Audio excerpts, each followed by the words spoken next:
Welcome back. This is the first video I've done in a long time, mostly because I've been instructing in another course, which is what this video is about. I want to get the take from Julie and Emily as to if they liked the course, if boot camps are good, give some more insight as I continue along the boot camp, in the boot camp realm. I've enjoyed instructing it quite a bit. I've learned a lot, and so I wanted to share some of that today. Julie and Emily, would you give yourselves a quick introduction, who you are in general, and then we'll kick off some questions? Julie, go ahead. So my name is Julie Valdez. I'm 46. I did the boot camp basically as a way to have another career. So my son's in college, worked up through the industry I'm in now, and then now I'm just looking to switch into something else for the second half.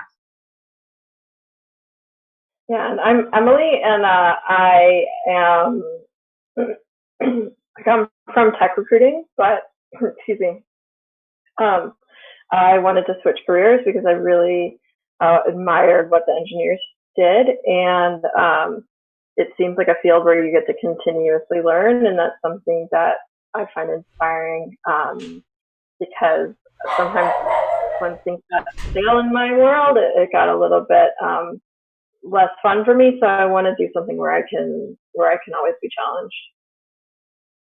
Fantastic. All right. So one of the things I was hoping for was to get your whole group. You guys had a group of 4 at the end for the last project. So we've got half of you. Jen and Megan did a great job on the project as well. Unfortunately, they couldn't be here. So thanks for representing. The course overall, there was only about, I think it ended up being close to 12 students at the end. So it was kind of a nice small classroom at the end. Worked out pretty well. We had 2 TAs and myself.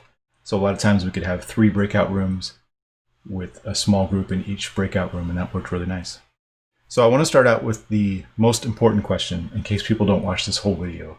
And that is, was it worth it? Emily, do you want to go first?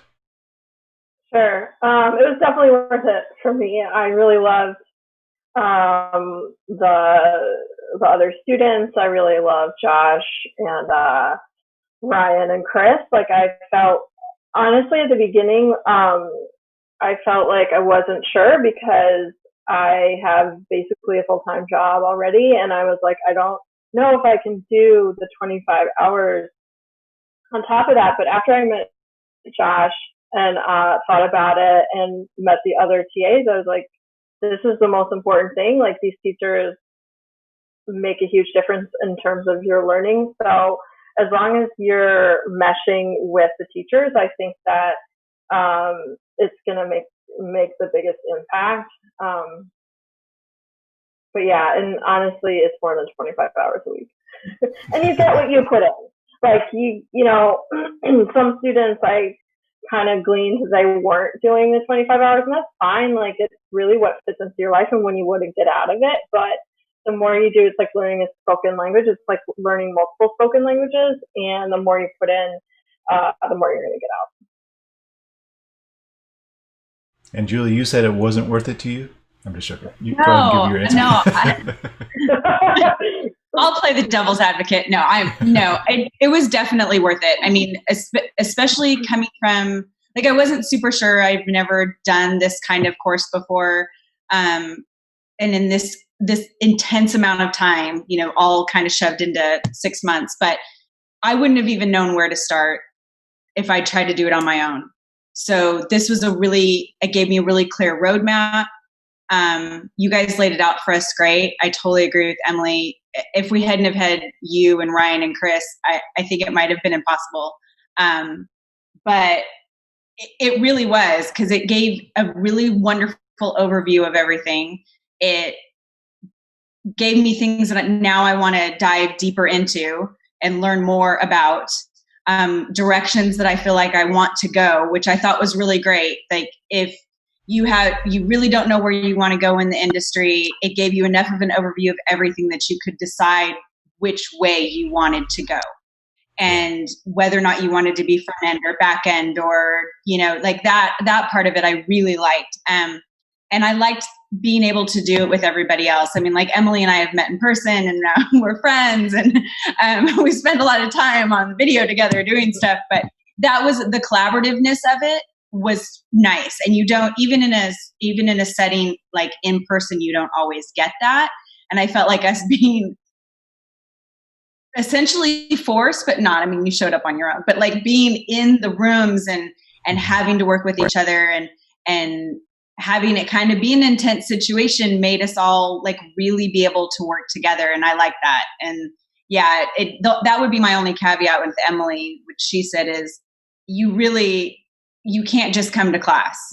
Like if you're not willing to put in the other part of it, you won't get anything out of it. So it wouldn't be worth it if you weren't really willing to dive all the way in. That's some fantastic advice. Really, really good advice. I think there's probably a few individuals that could thrive, like just dive into it and just pick their own path and end up being successful. But it feels like, if I were to guess, I think most people benefit from that structure. And I think one of my primary roles was probably just continuing to give the perspective of saying, yes, I know we could dive deeper into this, but we're not going to be able to get the full scope unless we just keep going. So we have to race forward. Sometimes what feels like too fast, almost all the time feels like too fast, so that we can get the full picture. And I hope I think I'm getting a little bit better course to course at explaining why we're going so fast and why it feels like we sort of skipped over that part, while still getting a little bit deeper as we go along the whole way. Well, and I think even the little bit, like, it got more understandable as we went on, like how fast we were going, which was great. But I think even giving the overview of some of the things, like when we did React and then I started doing a training on React on the other hand, it gave me the confidence to be like, oh, well, I can go out and do this other online thing and be able to, I can totally get through it. Whereas if I tried to do it without any of that, I would have been like, there's no way I can do this. And I just probably wouldn't have even tried.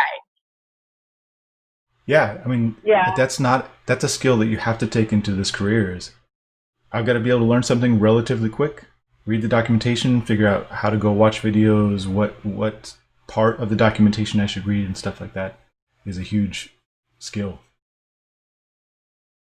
Emily, I cut you off. Oh, I was just going to say, yeah, I think that was, in addition to kind of learning how to Google and read documentation, I thought it was really helpful that you and the other TAs were really encouraging. So just kind of giving us a new voice in our head that was like, you can do it, just keep going. Awesome. Yeah, I don't always have that voice, so I try to say that if you tell yourself you can't do it, you are correct. And I truly believe that. Like, your voice in your head as you go through a course like this is incredibly important. All right, so what was the worst thing about the course? Either of you can go first. Honestly, for me, I think not necessarily the worst, but the hardest part. And I remember Ryan said this to me so many times, to me and Emily together, like, you already know so much more than you think you know. Like, you're doing so much more than you think you're doing. So not having a perspective of that and then having to convince myself, like, okay, maybe not having that perspective and then having to constantly be like, okay, I am doing this right. I am getting, and not just like, I don't know what I'm doing and I'm failing. Like, that whole thing, that mental hurdle was most definitely the hardest part for me through the entire course. All the time. Like, and it would come and go. Would you call that imposter syndrome or closely related? I think so. And then I think some of it was just a true recognition of how much we'd learned. Like, we were on with Ryan yesterday trying to fix something inside the app. And like, I had this moment where I was like, oh, well, maybe we just need to like set state there. And I was like, oh, you remembered that. Yay. Like it was actually kind of like, yay. Oh, you did learn something. So that more of like having that perspective of not knowing what you don't know, kind of a thing, but then realizing, oh, you know more than you think you learned, which was kind of lovely. And having to constantly remind yourself of that was the hardest part for me. So yeah, like imposter syndrome, I guess, for sure. What about you, Emily? What was the worst part? Yeah, I would say same type of thing. It was all internal, like just kind of the battle with yourself, like imposter syndrome, which I've talked to you guys about a couple times openly, and it was nice that Josh and the other TAs were like, so, like, yeah, that happens, and it's okay, just keep going. And so, yeah, I think the confidence piece, and because you're moving so fast, and it is like, if I can liken it again to learning several languages, like it's happening so fast and you don't know what you're absorbing and you feel like you're not absorbing enough and like yada yada yada. But just kind of knowing too that you can figure it out. And so I don't need to say more. I've seen from my angle, I get to see students who I can tell emotionally they think they're not learning enough, and they're frustrated, they're sad about it. But I can see that they're actually learning more than like 90% of the other students, and vice versa. I've seen students who feel like they're totally fine with where they are. They're happy about where they are, but I can see that they're down in the 10% range. So this emotional quotient is something I wish I had a better understanding of how to quantify and help students overcome. I know some of it's not something you can actually fix in a course or change in a course. And I guess that's a different video about emotional quotient and things, but you guys did a good job. You pushed through, and I think it is helpful if there are any instructors or TAs watching to be honest about your own imposter syndrome when it comes up, like especially if it's during the course. If you had an experience at work or in a project, it's really helpful to share that with the students because they need to hear it, because they're feeling the same thing for sure. Okay, most rewarding thing about the course.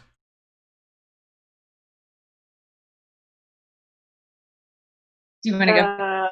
Sure. I would say on top of like everything that we've learned and figuring out for myself that I really like React and I really like the front end. Like I like the full stack, and I think in my career I'll enjoy being able to do both, but I really think for me the front end is what's up.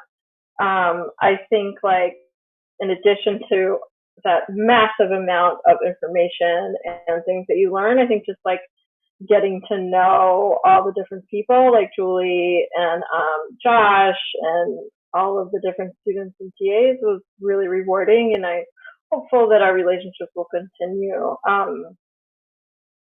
So yeah, I would say that that was the most rewarding for me.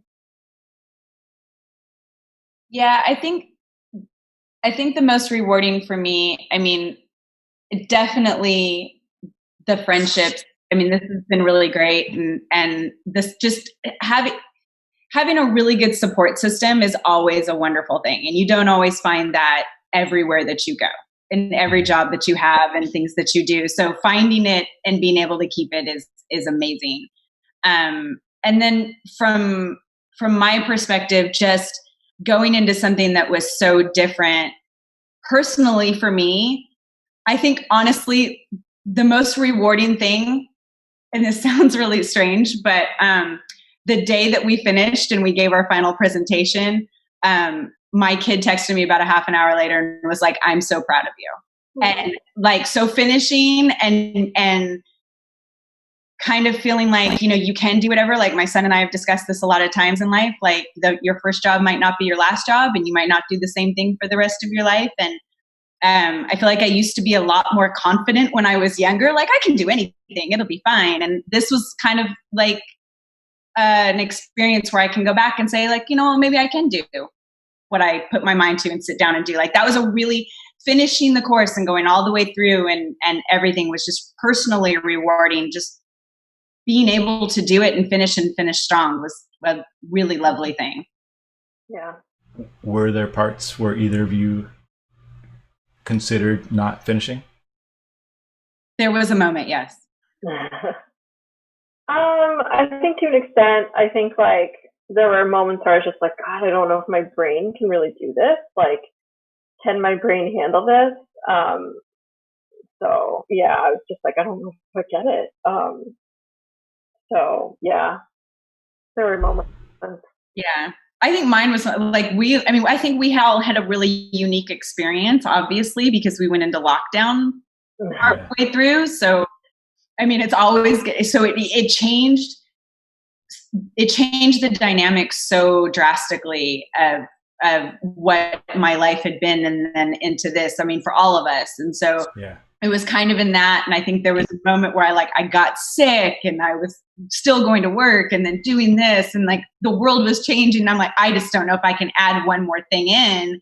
And then I just don't know if I can process fast enough to get through. And then that week passed and I was fine. You were sick for a few weeks. Yeah, I could see how that would have been a point where you're like, there's a lot going on, plus I'm sick. Yeah. Yeah. So I think that was my moment, but it passed. And honestly, I think it was that second project that we got through that second project. It's all, Emily was my grounding person. So she helped push me through that one. So. Yeah.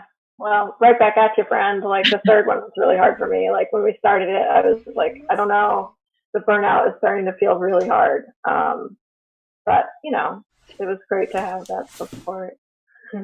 Somebody's got new earrings on today. So cute. Oh, nice. Oh, so pretty. Hi. Hi. See them in the house. That's up to Mom. He's upstairs doing the practice. Yes.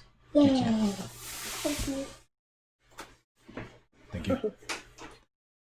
A quick mention, just because I know that there are close to 25%, in my experience. I know this isn't across the board. This isn't necessarily with the company or the schools that I teach for. But in my experience, there has been somewhere around 15 to 25% of students who have had to leave.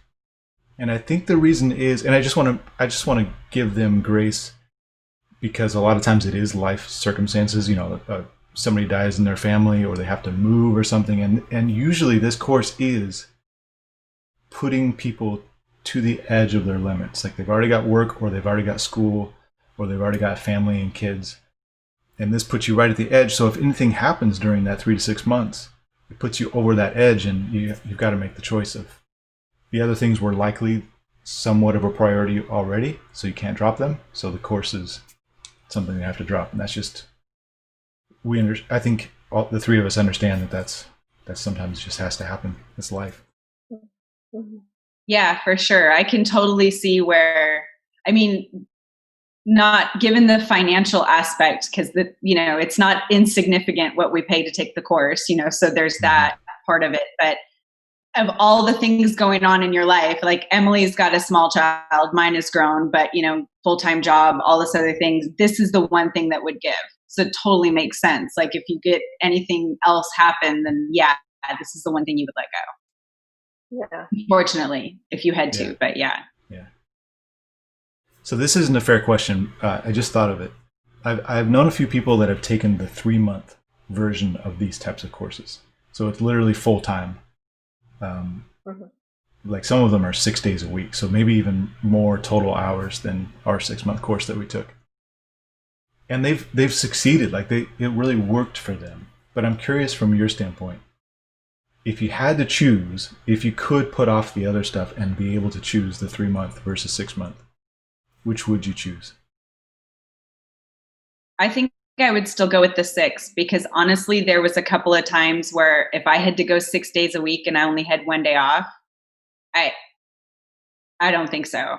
Like after project 2, I remember putting my laptop down and just walking away for 2 days. Like I don't want to see it. I don't want to have anything to do with it. And if I had to just turn around and go right back into it, I think that would be more stressful, honestly, than the 6 for me. Yeah. Yeah.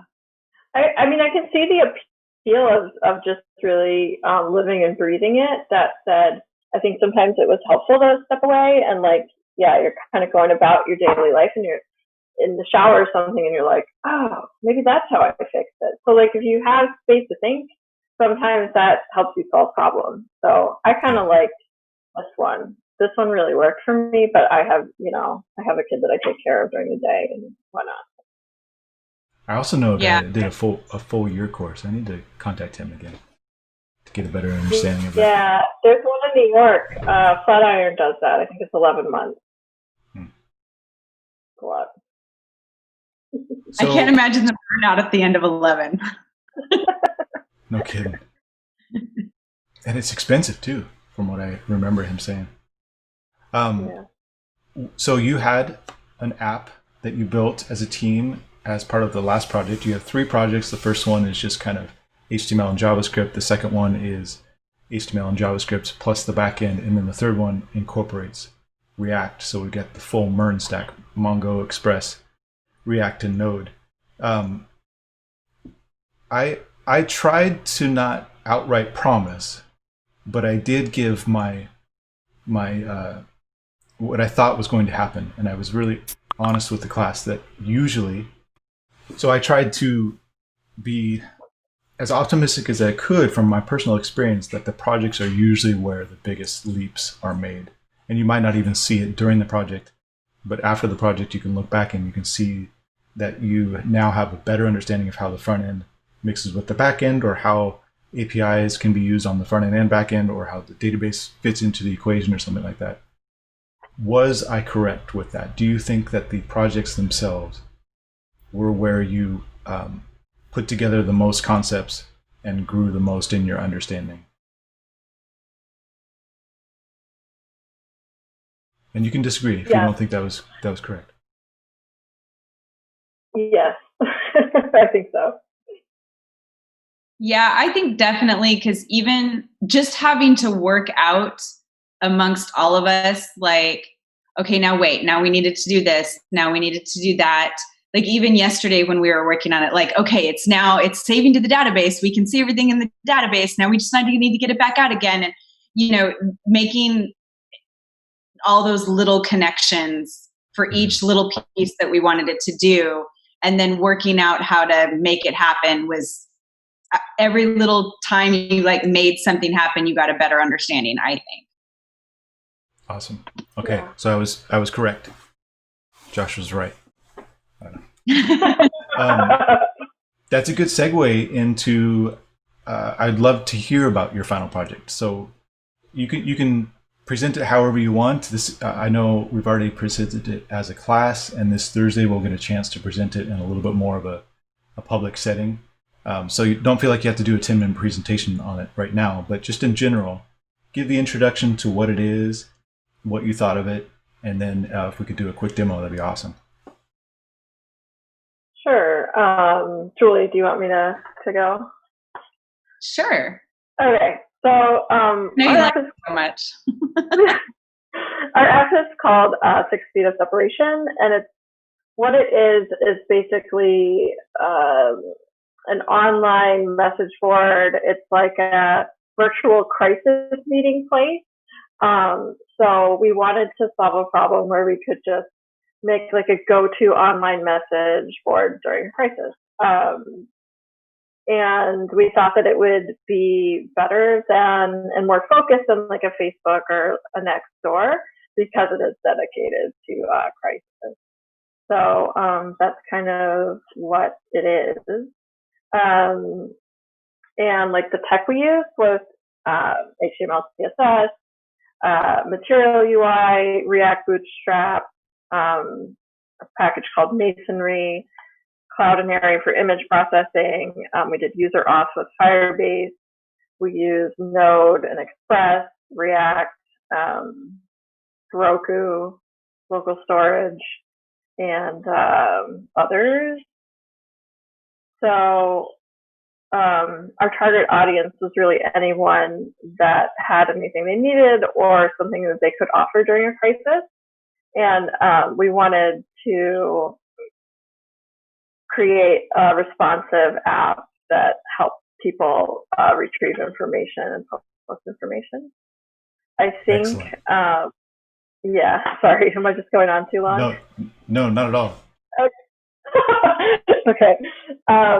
And what we want to do in the future, because I think that there's a lot of opportunity to develop this further, is like private messaging, including Google Maps API. So if like a grocery store in your neighborhood has toilet paper, for instance, like you can see exactly where that is. Static information like hotlines and whatnot, maybe even advertising or monetization, like emergency kits that are available for people. We could advertise that perhaps. And maybe like expert blog posts and videos on different subjects. So that's kind of what we want to do in the future.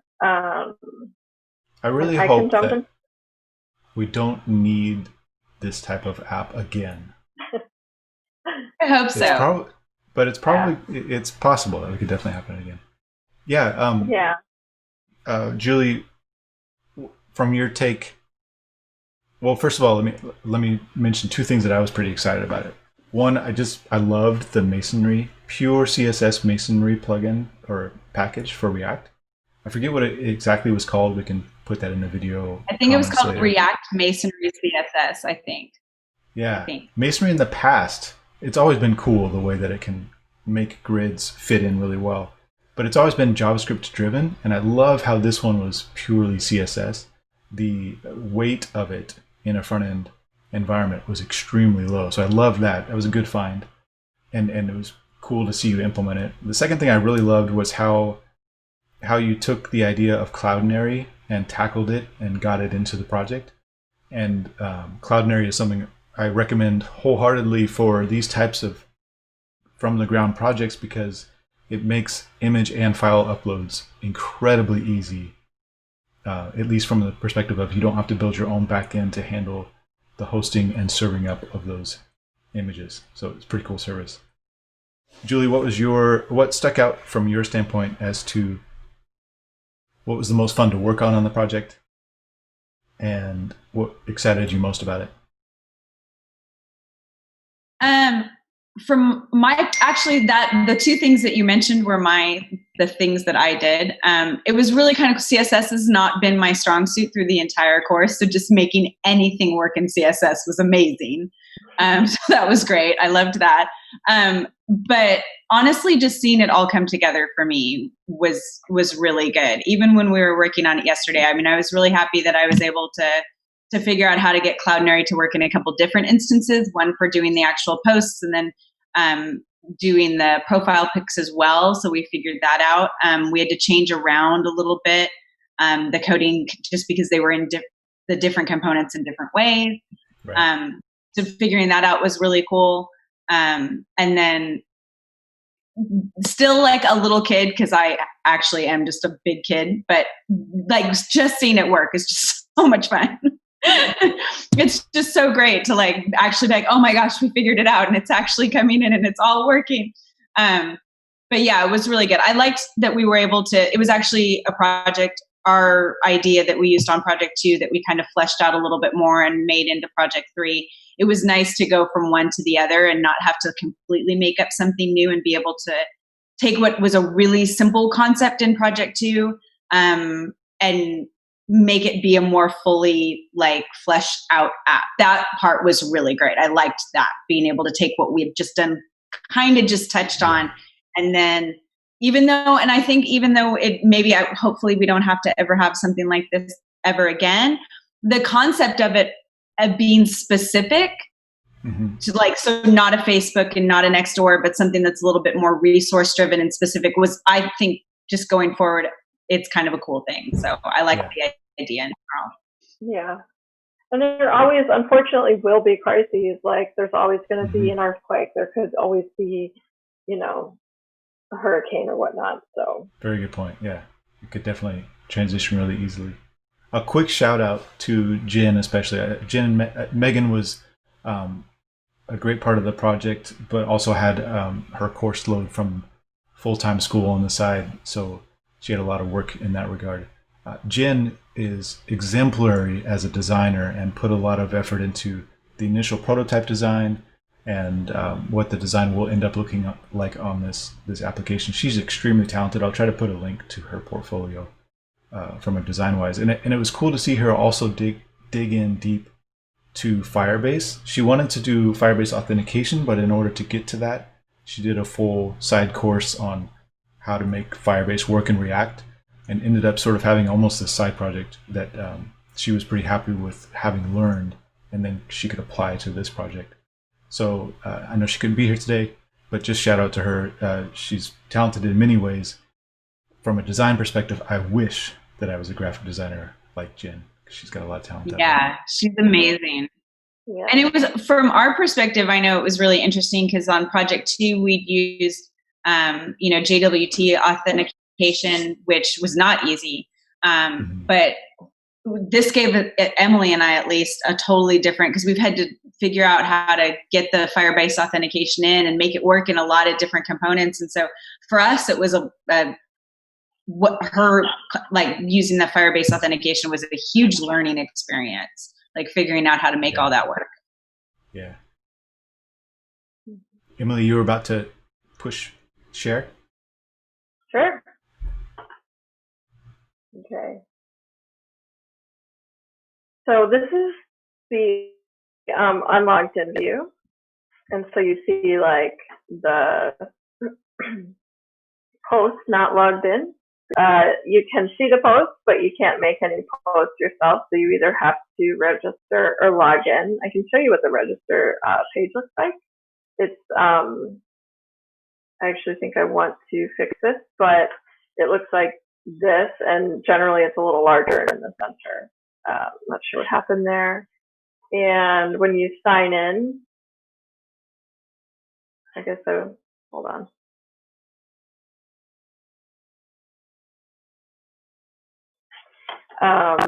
You can see the post again in that masonry view, and you can also create a post.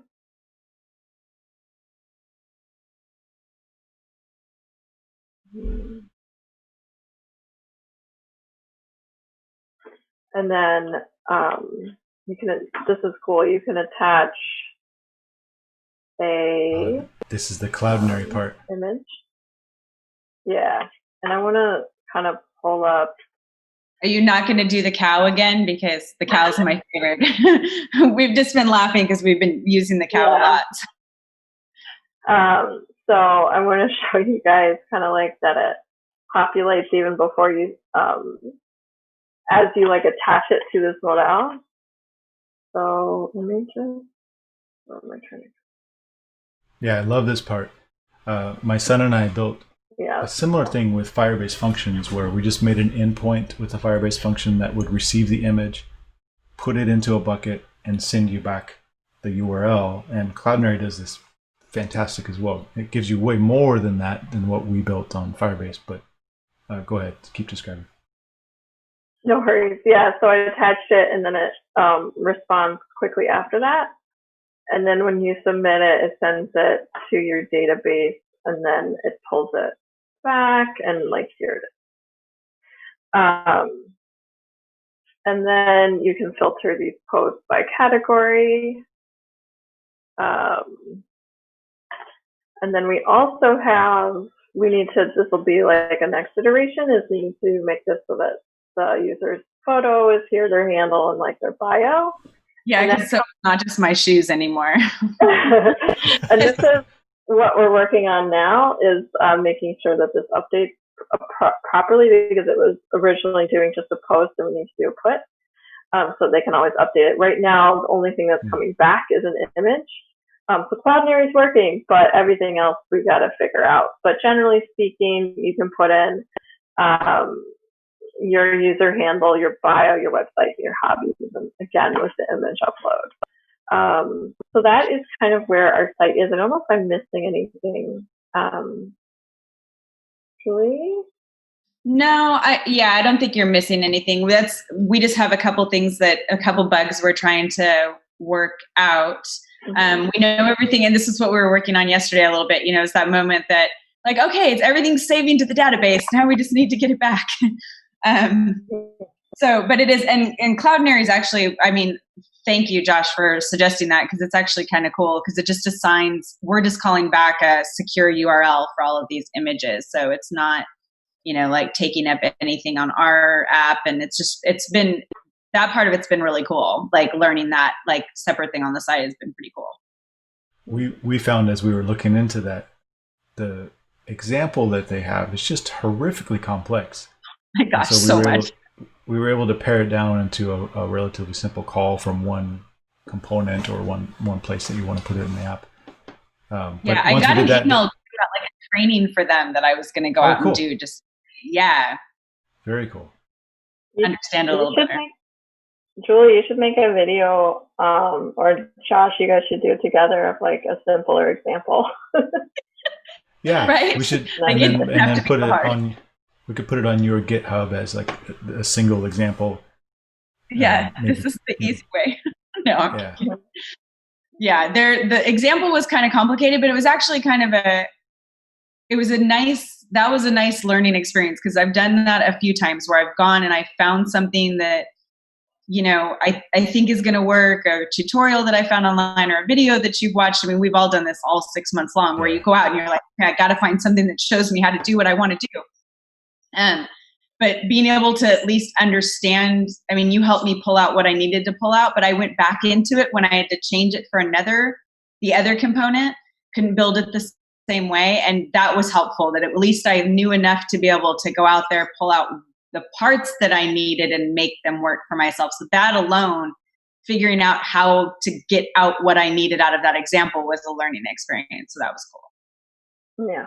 I just want to give an extreme amount of encouragement. So this is a 4-week project, and even though the concept was sort of rooted in the project 2, it's really from the ground up started over for the third project, because you didn't have React, you didn't have you changed your authentication, you used Cloudinary, etc. So it's from the ground up. 4 weeks goes by incredibly fast. Plus, we're still finishing up homework from the unit before the 4 week starts. We do a couple of full sessions during that 4 weeks where we're learning other stuff as well. So it's just an incredibly short amount of time, and I was so impressed by the way that you tackled it, how much effort you put into it, the time you put into it, the smartness in how you tackle things and readjusted priorities as you found out what was going quickly and what was going having more challenges. So really, really good job. Awesome job. And it sounds like you've got plans for adding more stuff to it as well. Is there anything more on the app you want to touch on before we get into the dreaded tech gender role discussion? I can't really think of anything. No.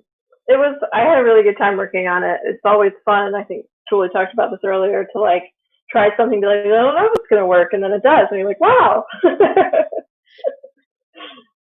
Yeah, I think if we could do it all over again, the only thing that I might do, and we were kind of talking about this at the end of the project, is kind of pare down the components that we had.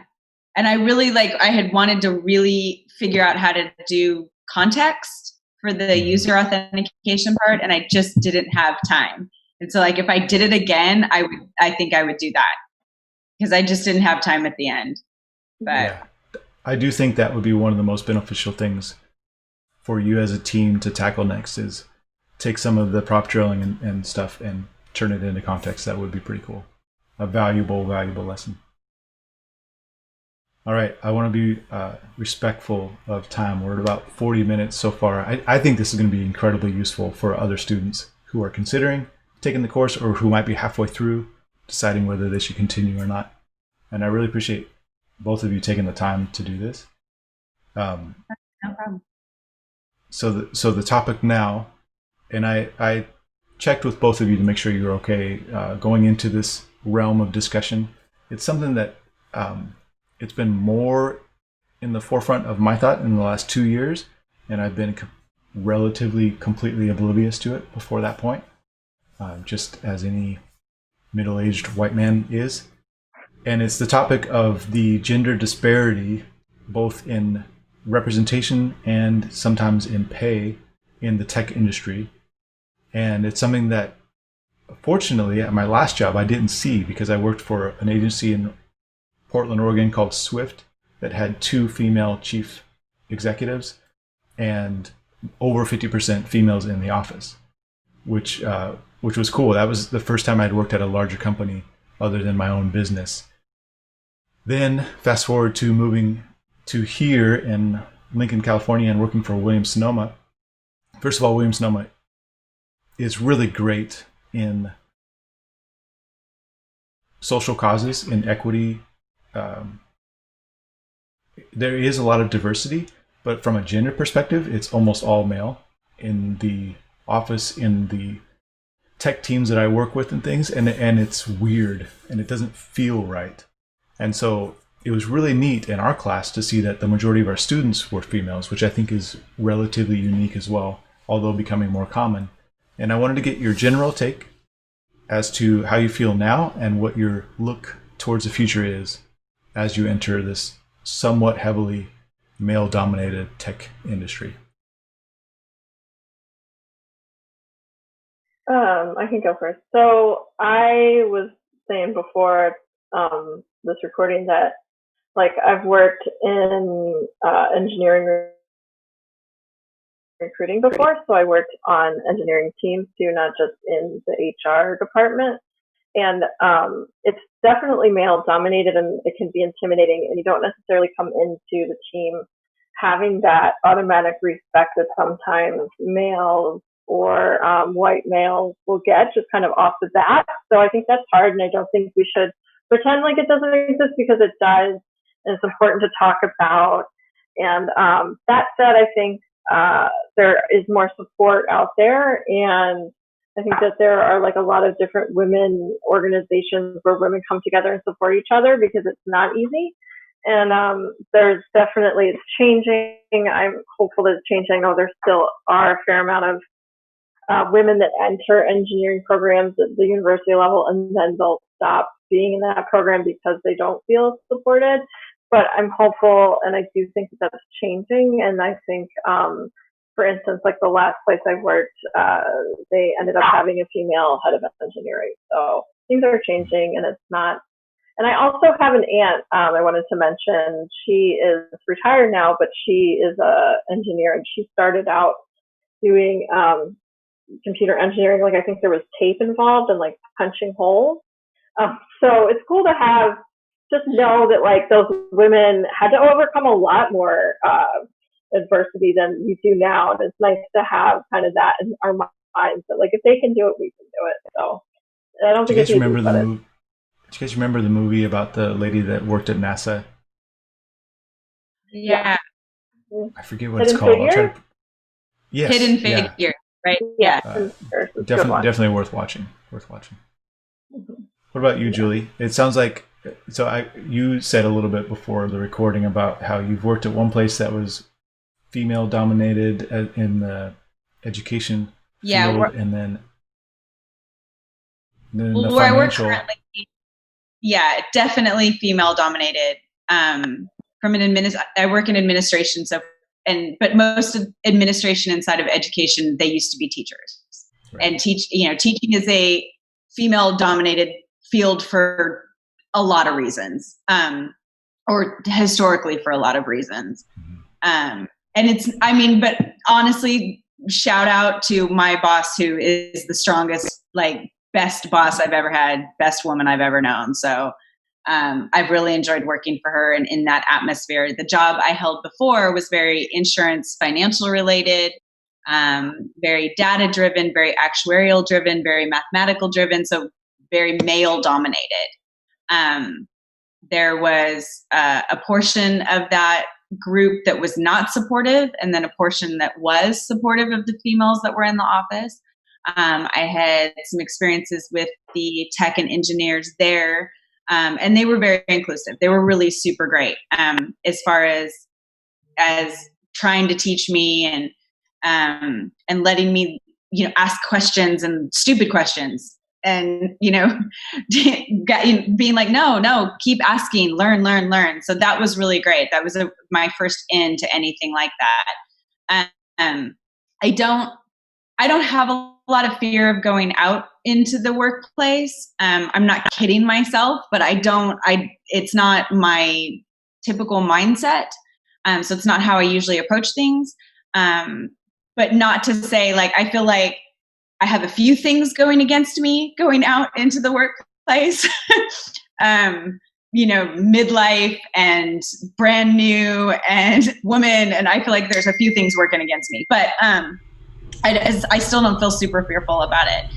I will say that my son is a mechanical engineering major, and when he was in high school, he did a program called Vex Robotics, and I don't know if anybody knows what that is, but they basically are, every year they're given a challenge to build a robot. It has to be autonomous. They have to program it. It has to be able to run. They have to be able, and it has to complete all these challenges, and then you compete against other teams, and it's all around the world.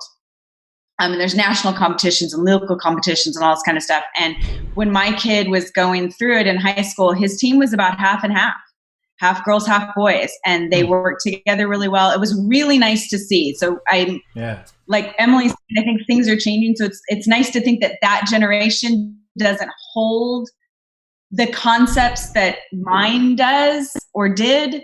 And when you talk to my son or any of the kids on the team about it, it was kind of like, no, she does the programming. Like, we don't, like, that's her job. Like, she's good at it. We want her to do it. Like, there was never any, she can't do it because she's a girl. It was always like, no, she's way better at it. And then I think I'm hoping, and I think maybe some of the turn is as this gets more creative, it's a very creative process. It's not just numbers and coding and, there's a lot in the back of it, and that maybe more women will be attracted to that part of it and stick with it because of that, like, and not be intimidated because they think it's all just math and coding or whatever traditionally what would be a man's world. I'm hoping.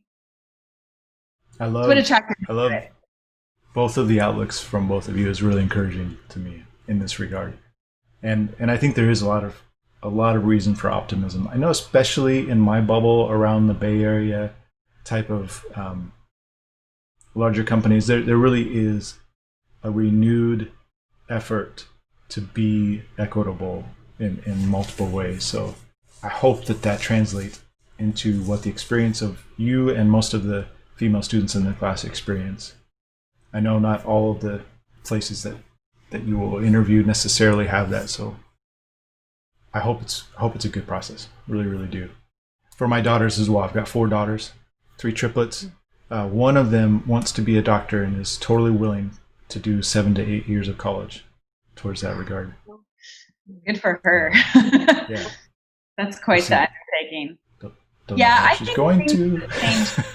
I think things have changed just in the time that I've been in the industry. I know, like, Emily's got a small child. When I went back into the workforce when my son was 3, I actually had the person who hired me tell me they almost didn't hire me because I was a single mom. And, well, like, you're going to have to be home with your kid. I mean, it was, and they were very honest about it. Like, we were on the fence about it, which was kind of even then hard for me to take. But I was like, I see. All right. Well, I mean, I get your point. But now I feel like that's not, well, legally it's not a consideration. You can't do that. So there's that. You can't say it. You can't say it.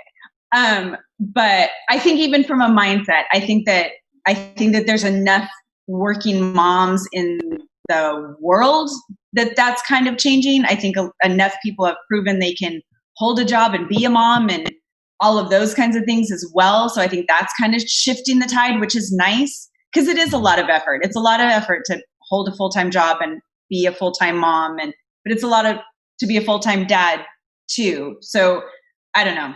I think those tides are changing. Emily, in your experience with recruiting, I have heard that women in general are less likely to give themselves higher ratings in self-assessments and in resumes. Was that something you found to be true, and do you think that affects some of the circumstances? Yeah, I think so. I mean, can you be more clear what you're asking though? Because I'm not. Do you mean like the recruiter when they're assessing women, or women? No, a self-assessment. So, or let me put it a different way: a man is more likely to be overly generous towards what their skills actually are. Right. And I was curious if you saw that from the other side with women. 'Cause I've heard it multiple times. I just didn't know if that was your experience as well. That women are less likely to give themselves a self-evaluation higher, or they might downplay their own skills. Yeah, 100%. Yeah, I mean, I think it was more rare to have a really confident female than a confident male. Yeah, Yeah, regardless blind of their confidence. Yeah, might be the phrase to use there. The first person that told me that and kind of opened my eyes to that reality was a gentleman, Andrew Hedges, who worked at Apple as a front end manager in the front end engineering team, and he was really motivating to me. It was very motivational to hear him talk about how he would tackle that disparity in the tech industry. From his standpoint, he said you've got to be proactive about it, because it was about the time where I was starting to enter the part of my career where I was helping with recruiting, helping with interviewing, and could be a part of the problem or a part of the solution. And from his perspective, he said, my disc is almost full, so we've got to wrap this up quick. He said, you need to go and search for women on LinkedIn, etc., and be proactive about getting those entries into the queue of who's being looked at to hire, because it's not going to happen otherwise. So I thought that was really encouraging, and with the fact that I understood now that the pool is a little bit skewed by the fact of how males versus females will represent their own skills. I think it's important for people to know. All right, I'm gonna because I'm about out of space, I'm gonna wrap this up really quick and say a massive, huge thank you to both of you for coming and sharing what you learned and what your experience was. I think it'll be as encouraging as my buddy Anea, who did this for a course a couple times ago, and maybe even more so because it's two of you and because you're females, etc. So thank you so much for coming and sharing your thoughts. Any last words from either of you? Yeah, thank you. All right. Let's keep in touch and have a great day, everybody. I'm going to go ahead and click shut off before my computer completely dies. Hold on one second. Bye, thank you.